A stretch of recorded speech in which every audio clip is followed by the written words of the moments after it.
আসসালামু আলাইকুম রহমতুল্লাহ। স্বপ্ন যাবে বাড়ি আমার। তো প্রথমে যে ছবিটা দেখলেন ওইটা হচ্ছে আমার টিকিটের ছবি। গত 31 তারিখ রাত 10:15 আমার ফ্লাইট ছিল। তো আমি এখন এটিএম থেকে টাকা উঠাচ্ছি আমার পরিবারের জন্য কিছু কেনাকাটা করব বলে। তো এই যে আমার টাকা উঠানো হয়ে গেল। এখন আমি একটা মার্কেটে চলে আসলাম আমার বাচ্চা কাচ্চা সবার জন্য কিছু কেনাকাটা করব বলে।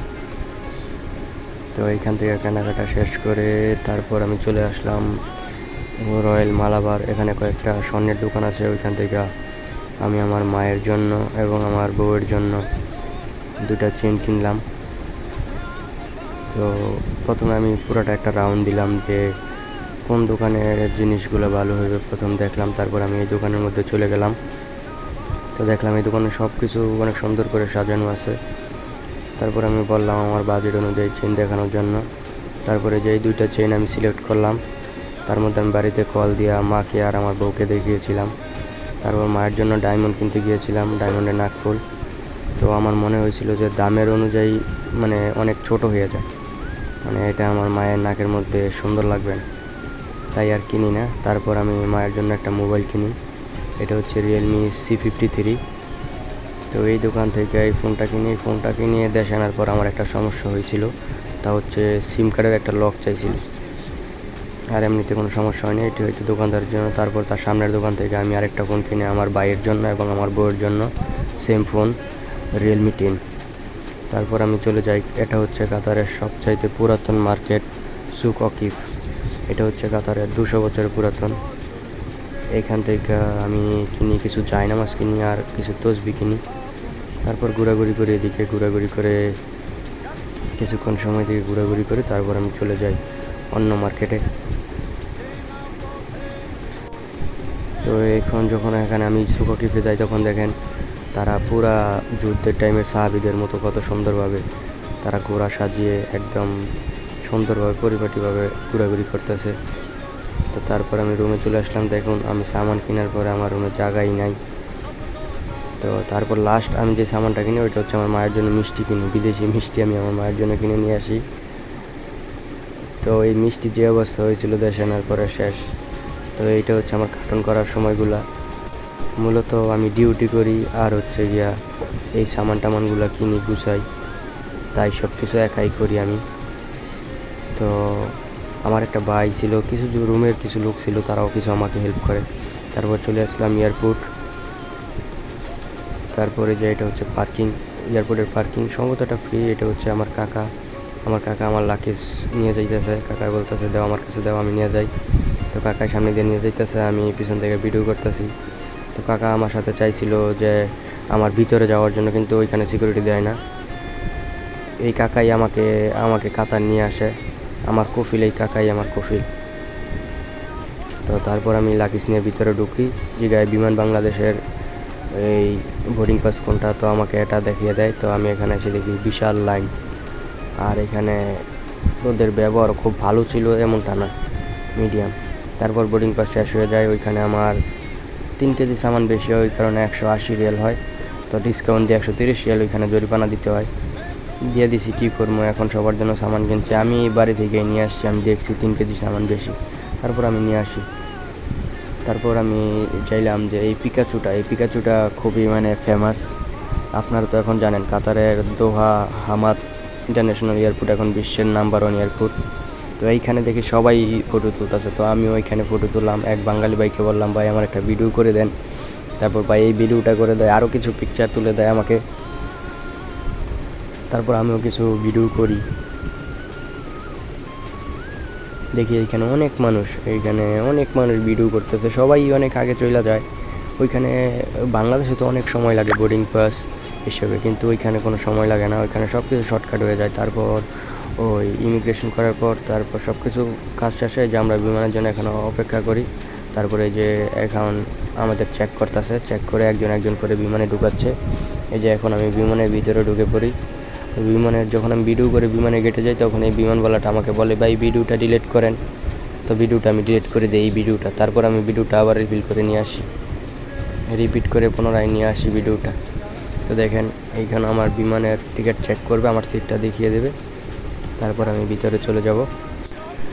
এই হচ্ছে বিমানের ভিতরের অবস্থা। দেখেন সবাই এইখানে লাইন ধরে দাঁড়িয়ে আছে, কেউ বসতেছে না। যদি একজন একজন করে সিটে বসে পড়তো তাহলে এরকম লাইন হয় না। এই বাংলাদেশ বিমানের মধ্যে একটাই সমস্যা, সিট একজনের বসে পড়ে আরেকজন, কিছু বললে তর্ক করে। সিট যার সিট তার উপরে সামান রাখবে, রাখে আরেকজনের সিটের উপরে। তারপর এইখানে আমাদের সামানগুলা, এই বোর্ডিংগুলা সবগুলা বিমানের ভিতরে লোডিং করতেছিল। এইখানে প্রায় 1 ঘন্টা লেট হয়। এই সব মানুষগুলো আতঙ্ক যে কী হইল। তারপর জানলাম যে এক লোক ওইখানে যাইবে না, ওর কাগজপত্রের সমস্যা, কিন্তু ওর সামান বিমানের ভিতরে লোডিং হয়ে গেছে। তারপরে এই সামানগুলো সবগুলো আনলোডিং করে, তারপরে ওই লোকের সামানগুলো আবার ফেরত দেয় পুনরায়। এখন বিমান টেক অফ করা শুরু করলো। মাত্র অনেকক্ষণ সময় নিয়ে বিমানের মানে রানিং পয়েন্টে যায়, অনেকক্ষণ সময় লাগিয়ে দেয় এখানে। তো এখন আমাদের বিমানের লোকগুলা দেখাচ্ছে, বিমানবালা তোরা আমাদের দেখাচ্ছে কীভাবে বেলগুলো পড়তে হবে। আর মূলত আমার সিটটা হয়েছিল চেঞ্জ। আমার সিট ছিল বিমানের সাথেই বাম পাশে। আমি যখন ওইখানে বোর্ডিং পাস করি তখন আমাকে বলে যে আমার বিমানের সিটটা চেঞ্জ হয়েছে, এটা ডান পাশে জানালার সাথের সিটই, তবে বিমানের ব্যালেন্সের কারণে আমার সিট নাকি চেঞ্জ হয়েছে, আমাকে এটা বললো যে ওই সিটটা নাকি খালি থাকবো। কিন্তু দেখলাম যে আমি বিমান মোটামুটি পুরোটাই ভরাট ছিল, পিছন দিয়ে কিছু জায়গা খালি ছিল। তো এখন বিমান পুরাই আকাশে চলমান। দেখেন আকাশ থেকে রাত্রে অন্ধকারে সেরকম বেশি ভালো দেখা যাচ্ছে না, শুধু লাইটগুলোই দেখা যাচ্ছে অল্প। তো এখন আমাদেরকে একটা জুস দিল, এটা সম্ভবত সুইট মিলন আর আম দুইটার মিক্সের একটা জুস। তারপর আমাদেরকে খাবারের জন্য কোকাকোলা দিল। তো কোকাকোলাটা দেওয়ার পরে এটা কিনা হয়ে গেছে তাই খাইলাম। মূলত আমি কোকাকোলা পেপসি কোনোটাই এখন খাই না, তো এটা কিনা হয়ে গেছে তাই খাইলাম। তো কোকাকোলা খামো যখন কোকাকোলা খাই, পেপসি খাই। পেপসি আমার পছন্দের ছিল, এখন পছন্দ করি না। তো মূলত এই পেপসি আমাদেরকে কোকাকোলা দেওয়ার পরে অনেক বাঙালি ভাই কী করা শুরু করলো, এটাই খাওয়া শুরু করে দিল। ওরা এটা বুঝলো না যে একটু পরে আমাদের খাবার দিবে, খাওয়ার মাঝখান দিয়ে বা খাবার পরে আমরা পেপসি খাই, কারণ আমরা সবাই খালি পেটে ছিলাম। এখন যদি পেপসি কোকাকোলা খাই তো আমাদের তো অবস্থা খারাপ হয়ে যাবে। তো আমাদের খাবার দিয়ে দিল। তো এটা হচ্ছে আমাদের খাবার। এখানে কিছু চিকেন, এই মোটামুটি চিকেন ছিল ভালো মানের, রাইস ছিল অল্প, আর এটা হচ্ছে সবজি, একটা বান ছিল, একটা ডেজার্ট আইটেম ছিল, কেক, একটা কোকাকোলা আইটেম। অনেক বিমানের মধ্যে তো কিনে খাইতে হয়, সেই তুলনায় এটা খাবার খারাপ না, ভালোই খাবার দিল আমাদের। তো এই যে এই বাঙালি ভাইটাই বলতেছিল ওরে বিফ দিতে, তো বিফ নাই দিব কীভাবে। এই বাঙালি ভাই কী বললো যে আমার সামান ওইখানে আমার 3 কেজি 4 কেজি সামান রাইখা দিছে, এখন আমাকে বিফ দিতেই হইবে, আমি চিকেন খাইব না। মানে ভাইটাই অনেক বিমানের মধ্যে অনেক কাবজাব করলো, সবাই এই ভাইয়ের উপরে চড়া হয়ে গেল। তো ওইটা ছিল রাত্রের ভিউ। তো এখন দেখেন এটা হচ্ছে সকালের ভিউ। এটা সম্ভবত আমরা তখন পাকিস্তানের উপরে ছিলাম এই ভিউটা যখন আমি ভিডিও করি তখন। তো আমাদের ফ্লাইটের টাইম ছিল 5 ঘন্টা 45 মিনিট। তো শেষ আমাদের বিমান ল্যান্ডিং করে বাংলাদেশে এসে। এখন আমরা বাস দিয়ে, আমাদেরকে প্রায় 1 কিলোমিটার দূরে ছিল ল্যান্ডিং করেছিল বিমান, তো বাস দিয়ে আমাদেরকে এই হযরত শাহজালাল বিমানবন্দরে নিয়ে আসে। তো এখন আমরা আসতেছি, অনেক বাইরে বাংলাদেশ বাইরে যাচ্ছে বিদেশে, হয়তো অনেকে নতুন যাচ্ছে, হয়তো অনেকে ছুটিতে যাচ্ছে। তো এখন আমরা বাস থেকে নেমে পড়ি, এখন আমরা বিমানবন্দরে প্রবেশ করি। তো আমাদের সবচাইতে বিরক্তিকর মুহূর্ত হলো ওই দেশের সবাই আমাদেরকে ছাড় বলে, আর এইখানে আইয়া ওরা সকাল আমাদের ফ্লাইটটা সকাল 5টা 7:15 লেট হওয়ার কারণে 7:15 ল্যান্ডিং করে।